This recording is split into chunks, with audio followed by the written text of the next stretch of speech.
నమస్తే, welcome to our channel. నేను సిరి. ప్రస్తుతం దేశమంతా పద్మ అవార్డుల గురించే చర్చ.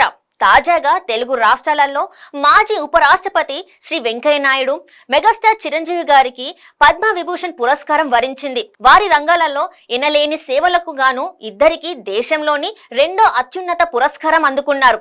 ఇదిలా ఉంటే తెలుగు చిత్ర పరిశ్రమలో మొదట అక్కినేని నాగేశ్వరరావు ఈ అవార్డుని 2015లో అందుకున్నారు. ఆ తర్వాత తాజాగా చిరంజీవి ఎంపికయ్యారు. ఇక మెగాస్టార్ తర్వాత ఈ ప్రతిష్టాత్మక అవార్డు ఎవరిని వరించబోతుందనే చర్చ సోషల్ మీడియాలో మొదలైంది. అయితే ఈ ఘనత అందుకోబోయేది ఎవరో కాదు, దర్శక ధీరుడు అంటున్నారు. మరి ఆ వివరాలేంటో ఇప్పుడు చూద్దాం. ఎస్ఎస్ రాజమౌళి 1973 అక్టోబర్ 10న మైసూర్లోని విజయేంద్ర ప్రసాద్ రాజానందిని దంపతులకు జన్మించారు. అయితే రాజమౌళికి సినిమాలంటే చిన్నప్పటి నుంచే ఆసక్తి. ప్రముఖ తెలుగు సినీ కథా రచయిత కేవి విజయేంద్ర ప్రసాద్ ఆధ్వర్యంలో పెరగడంతో సినిమా కథ కథనంపై మరింత ఆసక్తి పెరిగింది. దీంతో రాఘవేంద్రరావు శిష్యుడిగా స్టూడెంట్ నంబర్ 1 సినిమా ద్వారా ఇండస్ట్రీలోకి ఎంట్రీ ఇచ్చారు రాజమౌళి.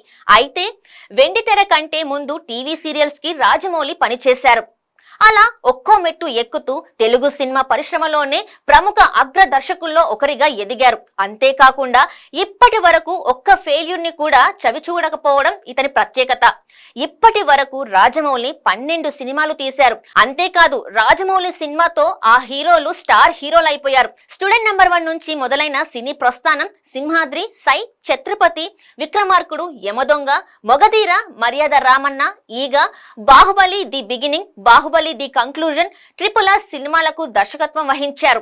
బాహుబలి సినిమాతో టాలీవుడ్ ని దేశవ్యాప్తంగా పరిచయం చేసి తెలుగు ప్రజలు గర్వించేలా చేశారు. ఇక RRR తో ఇండియన్ సినిమాని ఇంటర్నేషనల్ ఆడియన్స్ కి పరిచయం చేసి ప్రశంసలు అందుకున్నారు. భారతీయ సినిమాకు ఫారిన్ లో విపరీతమైన ప్రజాదరణను తీసుకొచ్చిన ఘనత కూడా రాజమౌళిదే.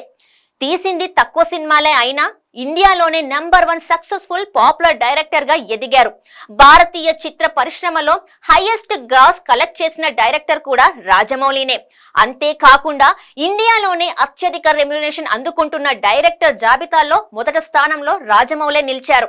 అతడు సాధించిన ఘనతలకు దర్శక ధీరుడు, జక్కన్న అనే బిరుదులు అందించారు.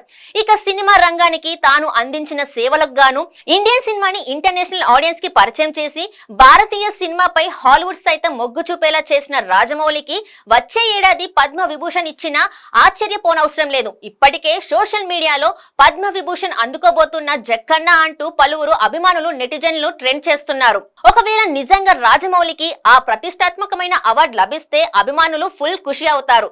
మరి ఇది నిజమవుతుందా లేదా అనేది తెలియాలంటే వచ్చే ఏడాది వరకు ఆగాల్సిందే.